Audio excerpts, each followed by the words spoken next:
Hello students, मेरे YouTube channel जियो plan corner पर आप सभी का हार्दिक स्वागत है। करंट अफेयर्स की सीरीज़ में आज हम एक नए टॉपिक को पढ़ेंगे। राजस्थान के परिदृश्य से ये एक महत्वपूर्ण टॉपिक है। टॉपिक में हम ये चर्चा करेंगे कि ये टॉपिक परीक्षा की दृष्टि से क्यों महत्वपूर्ण है। क्वेश्चन को डिस्कस करेंगे कि यहाँ से किस प्रकार से क्वेश्चन पूछे जा सकते हैं और इस टॉपिक की क्या इम्पोर्टेंस है उसकी भी हम चर्चा करेंगे। तो शुरुआत करते हैं टॉपिक की। यदि आप इस चैनल पर नए हैं तो इसे लाइक, शेयर, सब्सक्राइब करें और अधिक से अधिक अपने मित्रों से शेयर करें ताकि उन्हें जो महत्वपूर्ण सामग्री हम उपलब्ध करवा रहे हैं वो उन तक पहुँचे और उसका लाभ उन्हें प्राप्त हो।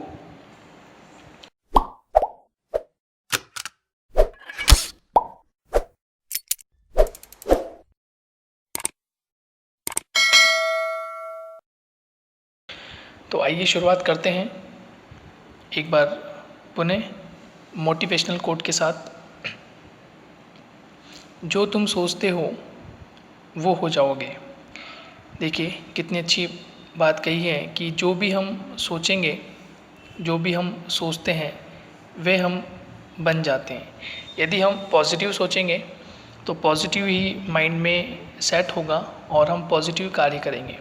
और यदि माइंड में नेगेटिव सेट हम करते हैं, कोई नेगेटिव प्लानिंग कर रहे हैं, नेगेटिव थिंकिंग हमारे माइंड में चल रही है, तो फिर पॉजिटिव होकर भी वो नेगेटिव ही शो होगा। ठीक है। और अक्सर हम क्या करते हैं कि यदि माइंड में नेगेटिव सेट, कोई पॉइंट नेगेटिव सेट हो रखा है तो अच्छा करने की बजाय भी वो गलत हो जाता है। तो जो तुम सोचते हो वो हो जाओगे। यदि तुम खुद को कमज़ोर सोचते हो, देखिए यदि आप खुद को कमज़ोर सोचते हैं तो कहने का मतलब क्या है, यदि आप नेगेटिव सोच रहे हैं, यदि आप खुद को कमज़ोर सोच रहे हैं कि मैं पढ़ाई कैसे कर पाऊँगा, ठीक है, एग्ज़ाम की प्रिपरेशन कैसे कर पाऊँगा, टॉपिक को कैसे क्लियर करूँगा, क्वेश्चंस की फ्रेमिंग किस प्रकार से होगी, कैसे मैं उस एग्ज़ाम को क्वालिफाई कर पाऊँगा। तो यदि हम पहले से ही नेगेटिव माइंड में सेटअप कर लेते हैं तो आगे भी वो क्या होता है, फिर वो नेगेटिव ही होता है। ठीक है। तो आगे भी नेगेटिव चलता रहता है। तो जो तुम सोचते हो वो तुम हो जाओगे। यदि तुम खुद को कमज़ोर सोचते हो, यदि हम खुद को कमज़ोर सोचते हैं तो होता क्या है, तो तुम कमज़ोर हो जाओगे। ठीक है। यदि जैसा हम नेगेटिव सोच रहे हैं माइंड में तो नेगेटिव ही होगा। यदि हम पॉजिटिव सोचेंगे तो फिर पॉजिटिव ही होगा। ठीक है। अगर खुद को ताकतवर सोचते हो तो तुम ताकतवर ही हो जाओगे। तो कहने का मतलब क्या है कि माइंड में नेगेटिविटी नहीं होनी चाहिए, माइंड में नेगेटिविटी नहीं होनी चाहिए, बल्कि हमें पॉजिटिव ही सोचना चाहिए। जितना हो सकता है हमें पॉजिटिव ही सोचना चाहिए।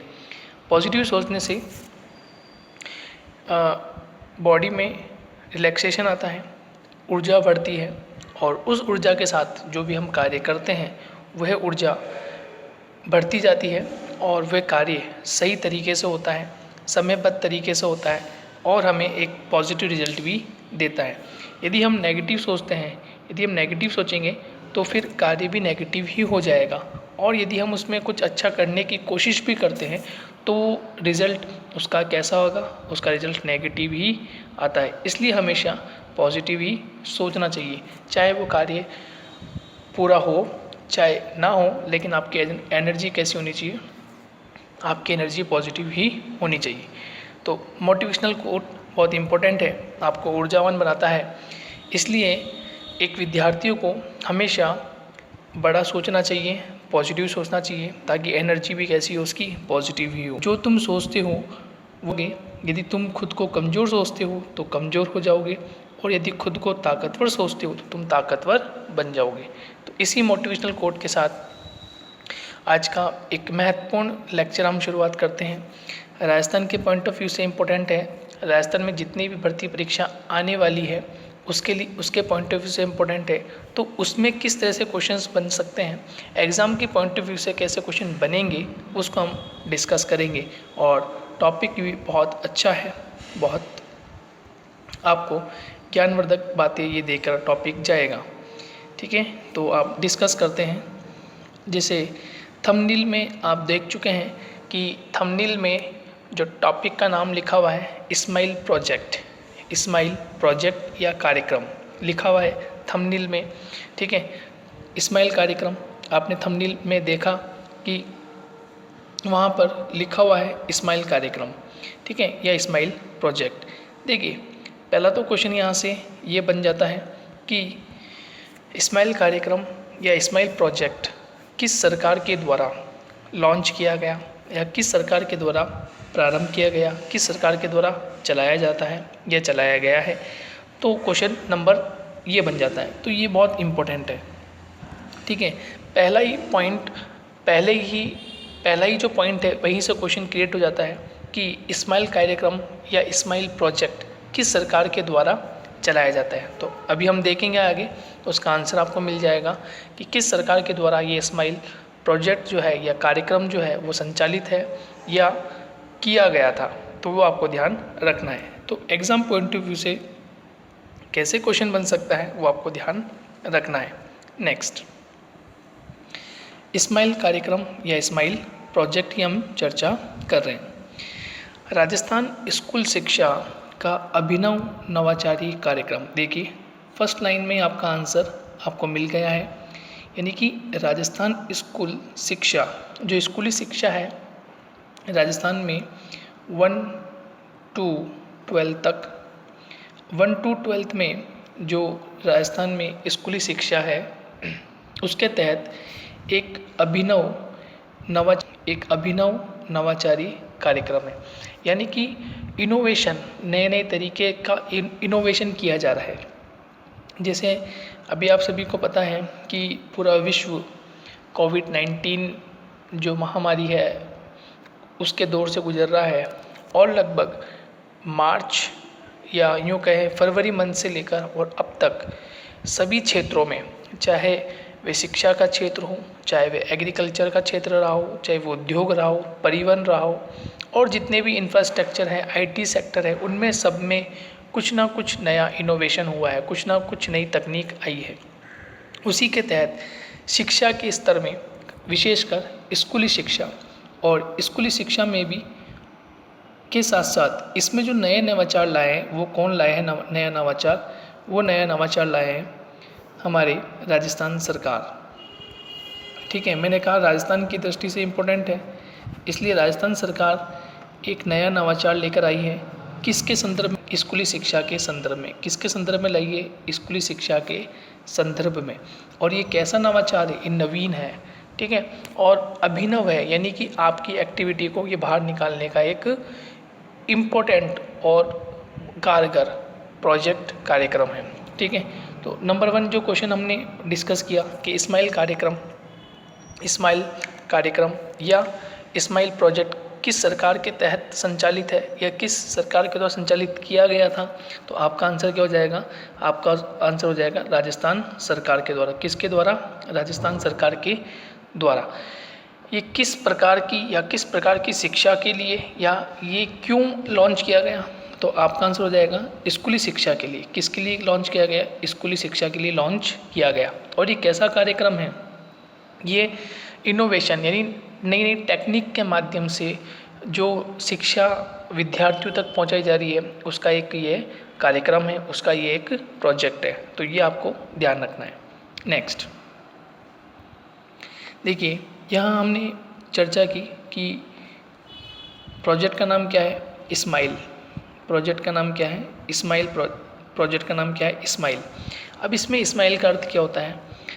एस का अर्थ होता है सोशल, एम का मतलब होता है मीडिया, आई का मतलब होता है इंटरफेस, 4 लर्निंग एंगेजमेंट।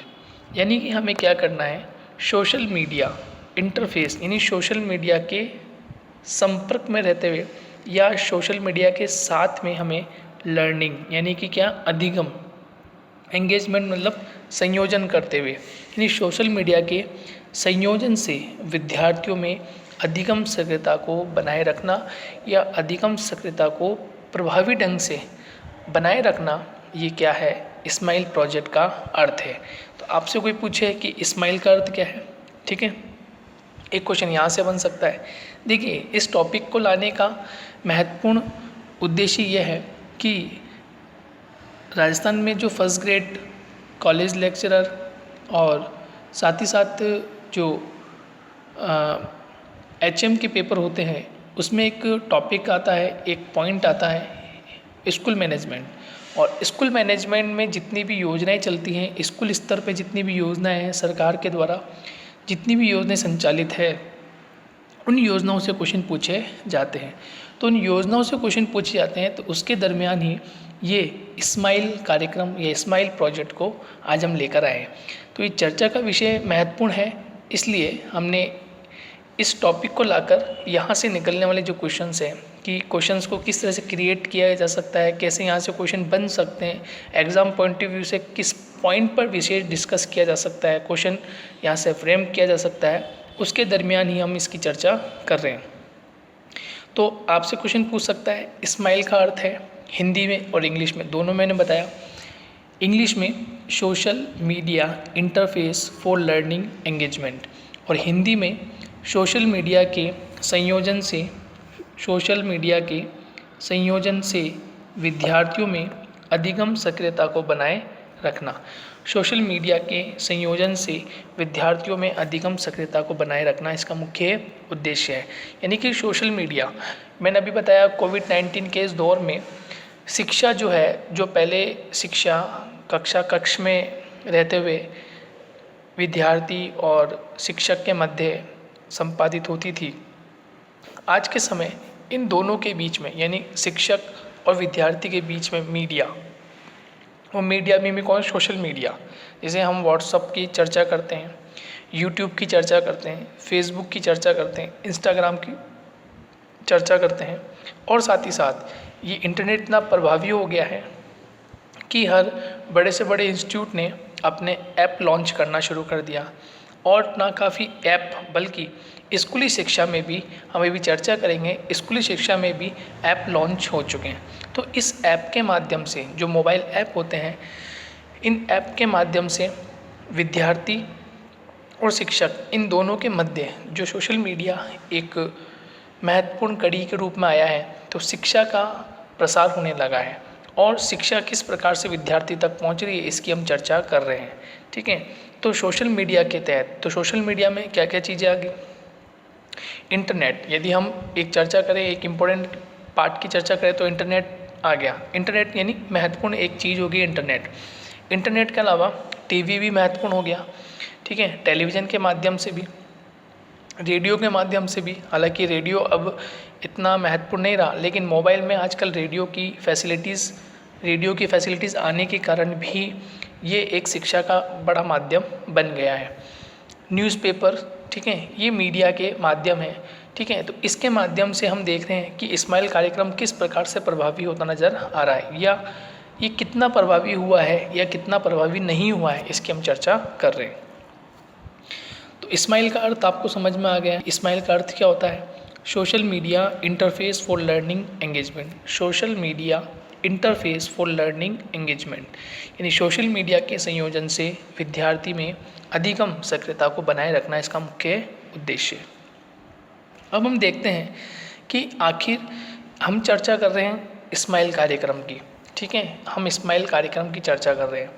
तो आपसे क्वेश्चन पूछा जा सकता है कि स्माइल कार्यक्रम का मुख्य उद्देश्य है, ठीक है, स्माइल कार्यक्रम का मुख्य उद्देश्य है, वो 4 ऑप्शन दे सकता है। स्कूली शिक्षा को बढ़ावा देने के लिए, ठीक है, या गरीब जो तबके के बच्चे हैं, बालक बालिकाएं हैं, ठीक है, उनके पोषण को बढ़ावा देने के लिए, ये छोटे बच्चों को कक्षा कक्ष के अंदर विभिन्न खेलकूद की सामग्री के माध्यम से शिक्षा देने के माध्यम से, या कुछ अन्य एक ऑप्शन आपसे पूछ सकता है। तो यहाँ आपको ध्यान रखना है कि स्माइल कार्यक्रम का जो मुख्य उद्देश्य क्या है कि राजस्थान में स्कूली शिक्षा के जो नवाचार के कार्यक्रम हैं उसके माध्यम से उन्हें वहाँ तक कोविड-19 के इस दौर में स्कूली शिक्षा नहीं चल पा रही है, स्कूल में ताले लगे हुए हैं, कॉलेज में ताले लगे हुए हैं, जिसके माध्यम से हम ऑनलाइन शिक्षा का प्रसार कर रहे हैं। तो उसी के तहत ये एक नवाचारी कार्यक्रम अपनाया गया है। नेक्स्ट, इस कार्यक्रम के तहत शिक्षा विभाग द्वारा, ठीक है, इस कार्यक्रम के तहत शिक्षा विभाग द्वारा कक्षा 1 से 12वीं कक्षा स्तर के विद्यार्थियों के लिए 30 से 40 मिनट की शिक्षण सामग्री की वीडियो तैयार किए गए। देखिए कितना इम्पोर्टेंट ये फर्स्ट पॉइंट है, ध्यान से पढ़िएगा। शिक्षा विभाग द्वारा, यानी राजस्थान शिक्षा विभाग जो है उसके द्वारा कक्षा 1 से 12 कक्षा के स्तर की विद्यार्थियों के लिए कितने मिनट की क्लासें हैं, 30 से 40 मिनट की कक्षा की शिक्षण सामग्री का वीडियो तैयार किया गया है।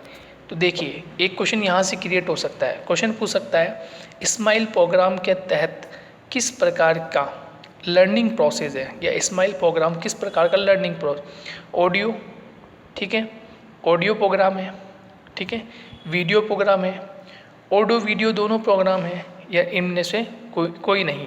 तो आपका आंसर हो जाएगा ऑडियो वीडियो दोनों प्रोग्राम है, क्योंकि वीडियो यानी दिखाई भी देगा और सुनाई भी देगा। आ रहा है समझ में आपको जो भी शिक्षण सामग्री जो भी टीचर पढ़ा रहा है वहाँ पर, सपोज़ हम बात करें मैथ्स का, कोई टीचर पढ़ा रहा है और मैथ्स में किसी एक प्रश्नावली को या किसी एक एक्सरसाइज को वो वहाँ पर सॉल्व कर रहा है, कोई क्वेश्चन वहाँ सॉल्व कर रहा है, तो वे क्वेश्चन जो सॉल्व कर रहा है वे विद्यार्थी को दिखेगा भी और टीचर क्या बोल रहा है वो भी उसको सुनाई देगा। तो ये ऑडियो वीडियो यानी ऑडियो वीडियो दोनों के तहत ये एक कार्यक्रम है, इसके माध्यम से वीडियो कंटेंट तैयार किया जा रहा है। और वीडियो कंटेंट कितने मिनट का है, इस पर भी क्वेश्चन पूछा सकता है कि वीडियो कंटेंट जो है वो कितने मिनट का है। तो वीडियो कंटेंट जो है वो 30 से 40 मिनट का रखा गया है। तथा ये प्रोजेक्ट, एक क्वेश्चन ये क्रिएट हो सकता है, ये प्रोजेक्ट जो है ये कौन सी कक्षा से लेकर कौन सी कक्षा तक प्रारंभ है या ये चलाया गया है। तो 1 से लेकर 12वीं कक्षा तक, ठीक है, 1 से लेकर 12वीं कक्षा तक ये प्रोग्राम है। 30 से 40 मिनट तक वीडियोस बनाए गए हैं और ये वीडियो कैसे हैं, ऑडियो विजुअल, यानी कि ऑडियो और वीडियो, यानी ऑडियो भी हम इसमें सुनेंगे और वीडियो भी हम इसमें देखेंगे। तो ऑडियो वीडियो विजुअल ये है एक प्रोग्राम है। बहुत अच्छा क्वेश्चन बन सकता है। नेक्स्ट, ये वीडियो संभाग जिला माध्यम से, यानी कि इसका कहने का मतलब ये है कि ये जो वीडियोस हैं ये संभाग, यानी हम यदि अजमेर ज़िले में हैं, जयपुर में हैं या उदयपुर में है तो संभाग स्तर पर काम करेगा। संभाग स्तर से संभाग के जितने भी ज़िले हैं ये वहाँ तक जाएगा। उसके बाद ग्राम पंचायत स्तर पर ये प्रक्षेपित होगा।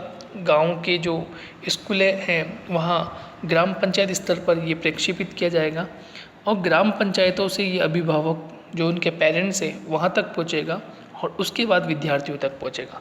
तो ये जो माध्यम है, हम ये जो चर्चा कर रहे हैं, ये चर्चा कैसी हो रही है, ये सारी ऑनलाइन हो रही है। ये चर्चा कैसी हो रही है, पूरी ऑनलाइन। मैं आपको जो पढ़ा रहा हूँ, ये जो आप मेरा वीडियो कंटेंट देख रहे हैं, ये किसके माध्यम से है, ये भी ऑनलाइन कंटेंट ही है, या भी ऑनलाइन आप देख रहे हैं।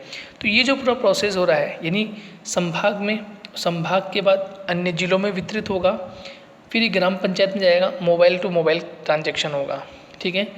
उसके बाद ग्राम पंचायत स्तर पर जाता है, ग्राम पंचायत स्तर पर फिर उसके बाद अभिभावक उनके पेरेंट्स के पास जाएगा, पेरेंट्स के मोबाइल में जाएगा और फिर वो विद्यार्थी अपने बच्चों को, बालक बालिकाओं को, यानी विद्यार्थियों को वो जो कंटेंट हम उपलब्ध करवा रहे हैं या वो जो स्माइल प्रोग्राम के अंतर्गत जो कंटेंट उपलब्ध करवाया गया है वो विद्यार्थियों तक पहुंचेगा। तो इस प्रकार से ये कड़ी जुड़ी हुई है।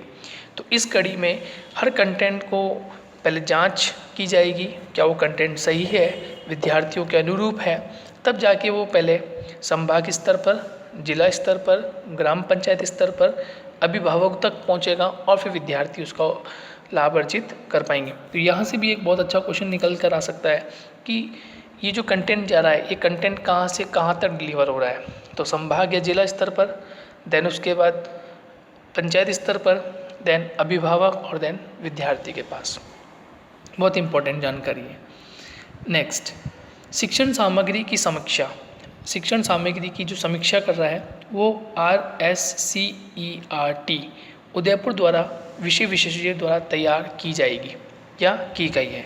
ठीक है, तो ये जो सामग्री है, ये सामग्री किसने तैयार की है, ध्यान रखना, ये सामग्री तैयार की है Rajasthan state council of education research and training. ठीक है, आर का मतलब क्या हो गया, राजस्थान, राजस्थान। ठीक है, उसके बाद क्या आ जाएगा, स्टेट, एस से क्या हो गया, स्टेट, सी से हो गया काउंसिल, ई से क्या हो गया, ई से हो गया एजुकेशन। ठीक है, एजुकेशन।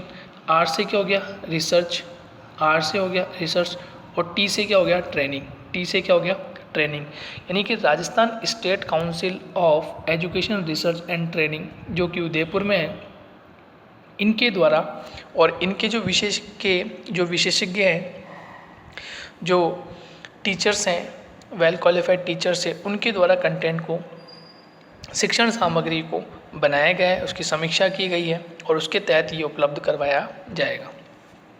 नेक्स्ट, स्माइल कार्यक्रम के तहत विद्यार्थियों और शिक्षकों के लिए सीखने सिखाने की निरंतरता तथा अभिभावकों और शिक्षकों के साथ पीईईओ द्वारा प्रदेश भर में 20,000 से अधिक व्हाट्सएप ग्रुप बनाए गए। देखिए बहुत ही इम्पोर्टेंट, देखिए किसके द्वारा, व्हाट्सएप ग्रुप, ध्यान रखना, किसके द्वारा, व्हाट्सएप ग्रुप द्वारा। जो व्हाट्सएप हम यूज़ में लेते हैं, व्हाट्सएप ऐप हम यूज़ में लेते हैं, उस व्हाट्सएप ऐप को कौन संचालित कर रहा है, पीईईओ संचालित कर रहे हैं। अब आपके क्वेश्चन के सब ये पीईईओ कौन है, ठीक है, आपके दिमाग में क्वेश्चन आ सकता है ये पीईईओ कौन है। तो देखिए बहुत इम्पोर्टेंट है, और पीईईओ ये इसलिए बनाया गया है, ठीक है, ये इसलिए बनाया गया है ताकि वीडियोस जो अभिभावक तक पहुंच रहे हैं और पेरेंट्स के बाद ये विद्यार्थियों तक पहुंचते हैं, तो बिल्कुल सही कंटेंट वहां तक पहुंचे, बिल्कुल सही कंटेंट वहां तक पहुंचे। इसलिए पीईईओ जो अधिकारी होते हैं, उन अधिकारियों के तहत ये बनाया गया है। जो पंचायत के अंदर, ठीक है, जो एजुकेशन एलिमेंट्री एजुकेशन ऑफिसर जो होते हैं, यानी कि पंचायत में प्रारंभिक शिक्षा अधिकारी जो होते हैं, उनके तहत ये व्हाट्सएप ग्रुप बनाया गया है, और उन व्हाट्सएप ग्रुप के एडमिन भी वही होते हैं। ठीक है, उन व्हाट्सएप ग्रुप के एडमिन भी कौन होते हैं, वही होते हैं, यानी कि पंचायत, ठीक है, एलिमेंट्री एजुकेशन ऑफिसर जो होते हैं, यानी कि प्रारंभिक शिक्षा के जो अधिकारी होते हैं, वो इनका निरंतरता से अध्ययन करते हैं। यानी कि ग्रुप के एडमिन कौन होते हैं, वही होते हैं, पोस्ट कौन डालेंगे, तो वही डालेंगे, और उसके बाद इसको किसी प्रकार का कोई हस्तक्षेप नहीं किया जाता, ये इन्हीं के अंडर में रहता है। इसका मतलब ये प्योर सिक्योरिटी से काम करता है। यानी कि पीईईओ जो भी कंटेंट डालेंगे वो सीधा अभिभावक के पास पहुंचता है, और अभिभावक उन्हें अपने विद्यार्थियों तक पहुंचा देते हैं। ठीक है, तो इसके माध्यम से, पीईईओ के माध्यम से, ध्यान रखना, किसके माध्यम से, पीईईओ के माध्यम से कितना, तो 20,000 व्हाट्सएप ग्रुप बनाए गए, 20,000 व्हाट्सएप ग्रुप बनाए, जिसमें पीईईओ अधिकारी जो होते हैं वो इसका संचालन करते हैं या उनकी देखरेख में कार्य करते हैं। उन तक ये मैंने बताया आपको, पंचायत स्तर पर पहले ही आता है, ग्राम पंचायत स्तर पर आता है, फिर अभिभावक को ट्रांसफ़र होता है, फिर अभिभावक अपने मोबाइल के द्वारा विद्यार्थियों को कंटेंट दिखाते हैं, बताते हैं। ठीक है, तो स्माइल कार्यक्रम के तहत विद्यार्थियों और शिक्षकों के लिए सीखने सिखाने की निरंतरता अभिभावक से शिक्षकों और पीईईओ द्वारा प्रदेश भर में 20,000 से अधिक व्हाट्सएप ग्रुप बनाए गए। तो ये बिल्कुल सिक्योर कार्यक्रम है, ठीक है, जिसमें पीईईओ जिम्मेदार होगा, कोई गलत कंटेंट ना जाए, विद्यार्थी तक ना पहुँचे, अभिभावक तक ना पहुँचे। इसलिए इसका जो ग्रुप एडमिन होगा, जितने व्हाट्सएप ग्रुप है उनके ग्रुप एडमिन जो होंगे वो पीईईओ अधिकारी होंगे। यहाँ तक आपको बात समझ में आ गई। तो ये शिक्षण सामग्री किसके द्वारा तैयार या कौन इसकी समीक्षा कर रहा है, तो RSCERT उदयपुर इसकी समीक्षा करता है। स्माइल कार्यक्रम के तहत हर ग्राम पंचायत में एक पंचायत एलिमेंट्री एजुकेशन ऑफिसर है, उनके पास व्हाट्सएप ग्रुप है, वो खुद उसके एडमिन है। वीडियोस पोस्ट करने का भी कार्य कौन कर रहे हैं, ये पीईईओ अधिकारी ये कार्य कर रहे हैं। अभिभावक तक ये जो वीडियोस पोस्ट कर रहे हैं वो उनके व्हाट्सएप ग्रुप में जाएगा और उसके माध्यम से विद्यार्थी पढ़ सकेंगे। नेक्स्ट, PEEO की भूमिका। अब हम यहाँ चर्चा कर लेते हैं कि PEEO जो अधिकारी हैं उनकी क्या महत्वपूर्ण भूमिका, हम इसकी चर्चा कर लेते हैं। ग्रामीण क्षेत्र हेतु पंचायत प्रारंभिक शिक्षा अधिकारी, पंचायत प्रारंभिक शिक्षा अधिकारी यानी कि पंचायत एलिमेंट्री एजुकेशन जो ऑफिसर्स हैं, एवं शहरी क्षेत्र में तो ग्रामीण क्षेत्र में ग्रामीण क्षेत्र में कौन कार्य कर रहा है, ध्यान रखना ये क्वेश्चन पूछ सकता है कि ग्रामीण क्षेत्र में कौन कार्य कर रहे हैं, तो PEEO। शहरी क्षेत्र में कौन काम कर रहे हैं, FTB यानी free text book nodal agency के रूप में कार्य कर रही है, नोडल एजेंसी के रूप में कार्य कर रहे हैं। तो ग्रामीण स्तर पर या गांवों के अंदर PEEO काम कर रहे हैं, जबकि शहरी क्षेत्रों में FTB यानी कि फ्री टेक्स्ट बुक काम कर रहे हैं। ये नोडल एजेंसी के रूप में काम कर रहे हैं, कंटेंट तो वहाँ पहुँचाने का कार्य करते हैं। नेक्स्ट, शैक्षिक सामग्री को विद्यार्थियों तक पहुँचाने का कार्य करेंगे। ये 2 प्रकार के व्हाट्सएप ग्रुप का निर्माण किया गया है, 2 प्रकार के व्हाट्सएप ग्रुप का निर्माण कर रहे हैं। एक तो अभिभावक वाला, ठीक है, जो अभिभावक से कंटेंट वहाँ तक पहुँचेगा, और शिक्षकों इसका संचालन PEEO द्वारा, यानी कि एक ग्रुप कंटेंट जो है वो PEEO द्वारा अभिभावक तक वो पहुँचता है और उसके बाद अभिभावक अपने बच्चों को वो कंटेंट उपलब्ध करवाते हैं। तो यहाँ तक चर्चा हो गई कि ग्रामीण क्षेत्र में कौन कंटेंट प्रोवाइड करवाता है, PEEO, और शहरी क्षेत्र में कंटेंट कौन उपलब्ध करवाता है, FTB फ्री टेक्स्ट बुक। तो यहाँ से भी क्वेश्चन आपसे पूछा जा सकता है कि ग्रामीण क्षेत्रों में कौन उन वीडियोस को उपलब्ध करवा रहा है और शहरी क्षेत्रों में कौन उन वीडियोस को उपलब्ध करवा रहा है। यहाँ से क्वेश्चन बहुत अच्छा बन सकता है। नेक्स्ट, फिर चर्चा करते हैं कि अभी चर्चा करी हमने PEEO की क्या भूमिका है। अब चर्चा करते हैं कि अभिभावक की क्या भूमिका है, इसमें अभिभावक की क्या भूमिका होगी। तो इस कार्यक्रम में अभिभावकों की सक्रिय व सहयोगी भूमिका होगी, ठीक है, सक्रिय रहेंगे कि कब वीडियो जाना है, कब वीडियो आएगा, कब बच्चों को देना है, और सहयोग के रूप में अपने बच्चों के सहयोग के रूप में भी वो कार्य करेंगे। देखिए, हैंडसेट पर व्हाट्सएप से प्राप्त विषय सामग्री को विद्यार्थी तक पहुंचाएंगे। इस प्रकार दैनिक प्राप्त होने वाली सामग्री तथा अपने बच्चों की शैक्षणिक उपलब्धि व अधिगम से भी अवगत हो सकेंगे कि अब मेरा बच्चा कितना पढ़ रहा है, ठीक है, बालक है बालिका है, वो कितना पढ़ रहा है, क्योंकि दैनिक सामग्री आ रही है, ठीक है। प्रतिदिन जो भी टाइम टेबल बना रखा है, प्रतिदिन हिंदी का, इंग्लिश का यानी अंग्रेजी का, गणित का, सामाजिक विज्ञान का, संस्कृत का, सभी कंटेंट उपलब्ध करवाते हैं और उस कंटेंट को पहले अभिभावक देखता है और फिर अभिभावक अपने बच्चों को प्रोवाइड करवाते हैं। तो दैनिक प्राप्त होने वाली सामग्री को बच्चों की शैक्षणिक उपलब्धि कि वो कितना पढ़ पा रहा है, ठीक है, या उसका अधिगम हो पा रहा है या नहीं हो रहा, वो उसको सीख रहा है या नहीं सीख रहा, तो इसके माध्यम से, किसके माध्यम से, व्हाट्सएप ग्रुप के माध्यम से पहले PEEO पहले हमने पढ़ा कि संभाग और जिला स्तर पर, फिर ग्राम पंचायत स्तर पर, फिर अभिभावक और फिर अभिभावक से बच्चे उससे लाभान्वित होते हैं, ये हमने अभी पढ़ा था।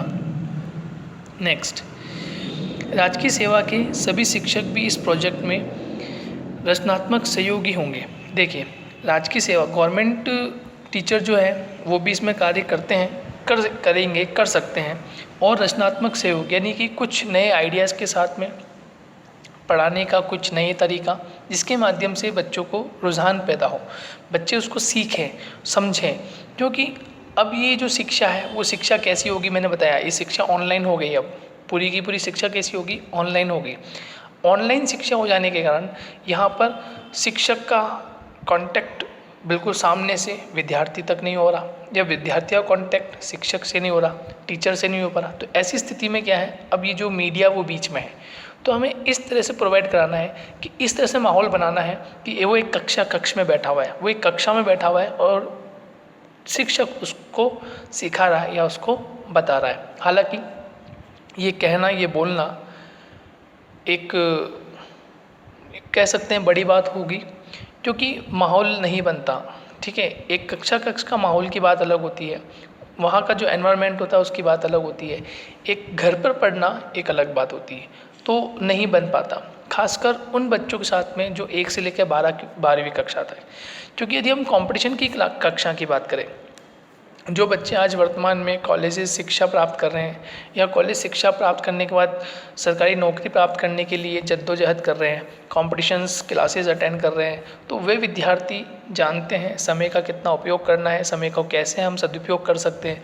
तो वे विद्यार्थी सुबह से लेकर शाम तक लगे हुए हैं। लेकिन जो बच्चे first, second, third, fourth, fifth class में हैं, उन्हें खेलने से मतलब है, वो खेलते रहते हैं, पढ़ने से कोई मतलब नहीं। फिर भी सरकार ये कार्य कर रही है कि हम किसी ना किसी तरह से उनकी जो शिक्षा है वो किसी तरह से बाधित ना हो, चलती रहे, कंटिन्यूसली चलती रहे, उसके लिए ये कार्य किया गया है। हालांकि ये जो जितना भी कार्यक्रम की हम जो बात कर रहे हैं या जो भी हमने चर्चा की, ये कागजी कार्रवाई में तो बहुत प्रभावी ढंग से लगती है, लेकिन वास्तविकता में धरातल में कितनी सही और कितनी नहीं है, इसकी वास्तविक पहचान तो आप ग्राउंड लेवल पर जाके आप पता कर सकते हैं। क्योंकि हम ये देखते हैं कि दूर दराज के जो ग्रामीण क्षेत्र होते हैं वहाँ पर इंटरनेट की सेवा नहीं होती। इंटरनेट तो छोड़िए, मोबाइल की सेवा भी नहीं मिलती, क्योंकि हम चर्चा कर रहे हैं स्मार्ट मोबाइल की। उनके पास नॉर्मली कीपैड वाले मोबाइल होते होंगे, स्मार्ट मोबाइल नहीं होते हैं, क्योंकि स्मार्ट मोबाइल लगभग 8-9-10 हज़ार रुपये, और वहाँ जो अभिभावक हैं, पेरेंट्स जो हैं, उनकी जो मजदूरी है वो मजदूरी महीने भर की 8-9-10 हज़ार रुपये होती होगी। और फिर उसके ऐसी स्थिति में मोबाइल को दिलाना, फिर मोबाइल दिलाने के बाद उसमें इंटरनेट सुविधा उपलब्ध करवाना, और उसके बाद इंटरनेट चलना, क्योंकि इंटरनेट के सिग्नल्स भी आने चाहिए। केवल इंटरनेट पैक डलाने से कुछ नहीं होता, वहाँ पर सिग्नल्स भी आने चाहिए, स्पीड भी आनी चाहिए इंटरनेट की, वो ज़रूरी होती है। तो इस प्रकार से कि ये प्रोजेक्ट है तो अच्छा, लेकिन ये कितना कारगर साबित हुआ ये तो इसका अवलोकन करने के बाद ही पता चल सकता है। तो यहाँ इम्पोर्टेंट ये है कि हमारे एग्ज़ाम के पॉइंट ऑफ व्यू से इम्पोर्टेंट है, ठीक है, कि कागजी कार्रवाई में कितना है और धरातल पे कितना है, वो एक अलग बात है, लेकिन एग्ज़ाम के पॉइंट ऑफ व्यू से हमारे लिए ये महत्वपूर्ण बन जाता है। ठीक है, तो राजकीय सेवा में जो शिक्षक हैं, जो गवर्नमेंट सर्वेंट है, जो शिक्षक ऑलरेडी हैं, वे अपने प्रोजेक्ट को रचनात्मक व सहयोगी रूप से कार्य कर सकते हैं। वह कक्षा और विषय से संबंधित सामग्री का अवलोकन कर सकते हैं, विश्लेषण करते हुए स्वयं भी सामग्री तैयार कर सकते हैं। ठीक है, तो कक्षा, किस कक्षा को, जैसे सपोज़ मान लीजिए कि कोई शिक्षक है, ठीक है, और वह 7th क्लास को पढ़ाता है और उसका जो विषय है वो सामाजिक विज्ञान है। ठीक है, सामाजिक विज्ञान है, 7वीं कक्षा को पढ़ाता है और उसका विषय क्या है, सामाजिक विज्ञान। तो वो ये देख सकता है कि वो किस प्रकार का कंटेंट विद्यार्थी तक पहुंच रहा है, और यदि नहीं तो वह स्वयं का कंटेंट भी तैयार कर सकता है। और TLM एक इम्पोर्टेंट है, ध्यान रखिएगा, TLM के द्वारा, ठीक है, टीचिंग लर्निंग जो मेथड होता है, ठीक है, उसके द्वारा 4 से 5 मिनट का वीडियो बनाकर संबंधित एजेंसी को भेज सकता है। तो TLM के द्वारा भी वो टीचिंग लर्निंग मेथड जो है उसके माध्यम से भी क्या कर सकता है, 4 से 5 मिनट का वीडियो बना के अपने विषय का और किस कक्षा के संबंधित वो भेज रहा है तो वो भी उसको दे सकते हैं। देखिए महत्वपूर्ण क्या रहा कि क्यों ये प्रभावी इसको करना पड़ा, इसको लॉन्च करना पड़ा। देखिए इस लॉकडाउन पीरियड में संपूर्ण राष्ट्र ने कई नई विचारधाराओं को समझा तथा भविष्य की कार्य योजना निर्मित की। क्योंकि अभी मैंने कहा कि लॉकडाउन के चलते अब हमें ये देखना पड़ा कि हम किस प्रकार से शैक्षिक गतिविधियों को, औद्योगिक गतिविधियों को और अन्य जितनी भी गतिविधियां हैं जो बिल्कुल समाप्त हो चुकी थी, बंद पड़ गई थी, तो उन्हें हमें चालू करना था। तो उसी के तहत शिक्षा की इस गतिविधि को चालू करने के लिए भी ऑनलाइन प्लेटफॉर्म सबसे महत्वपूर्ण रहा और ऑनलाइन प्लेटफॉर्म के तहत ये कार्यक्रम लॉन्च किया गया। इस प्रोजेक्ट के तहत गाँवों में दूर दराज में रहने वाले विद्यार्थी भी लाभान्वित होंगे तथा समय का सदुपयोग कर पाएंगे। इस प्रोजेक्ट के माध्यम से विद्यार्थियों की शिक्षा में किसी प्रकार की बाधा उत्पन्न नहीं होगी और निरंतर अध्ययन जारी रह सकेगा। देखिए इस प्रोजेक्ट के तहत सरकार ने जो पहल की, सरकार की जो सोच थी वो यही थी कि हमें क्या करना है, विद्यार्थियों शिक्षा में किसी प्रकार की कोई बाधा उत्पन्न ना हो और उनका अध्ययन कार्य जो है वो निरंतर रूप से चलता रहे। क्योंकि हम सभी को पता है कि कोविड-19 के इस दौर में शिक्षा है, शिक्षा के जुड़े में जितने भी विद्यालय हैं, चाहे वो सरकारी विद्यालय हों, चाहे वो प्राइवेट विद्यालय हों, चाहे वे गवर्नमेंट कॉलेजेस हों, ठीक है, सरकारी महाविद्यालय हों, या फिर प्राइवेट महाविद्यालय वो सब बंद पड़े हैं। तो ऐसे स्थान पर हम क्या कर रहे हैं, एक ऑप्शनल वस्तु लेकर आ रहे हैं कि हम किस प्रकार से विद्यार्थियों को कंटेंट उपलब्ध करा सकें ताकि उनकी जो शिक्षा है वो चलती रहे, उनका लिंक ना टूटे, ठीक है, वो कहीं ना कहीं कुछ ना कुछ पढ़ते रहें। तो इस प्रोजेक्ट को लॉन्च किया गया और ये जो प्रोजेक्ट था, ये प्रोजेक्ट पूरा का पूरा कैसा था, ऑडियो विजुअल था, ठीक है, देख भी सकते हैं और सुन भी सकते हैं। तो एक बार मैं इस टॉपिक को पुनः बता देता हूँ आपको, जो इस टॉपिक की महत्वपूर्ण बातें थी। देखिए, नंबर 1 तो था कि स्माइल कार्यक्रम क्यों लॉन्च किया गया और करने वाला कौन था, कौन सी सरकार थी करने वाली, ये इम्पोर्टेंट है। मुख्य उद्देश्य क्या है, स्कूली शिक्षा को बढ़ावा देना और एक नवाचार था। स्माइल का अर्थ होता है social media interface for learning engagement.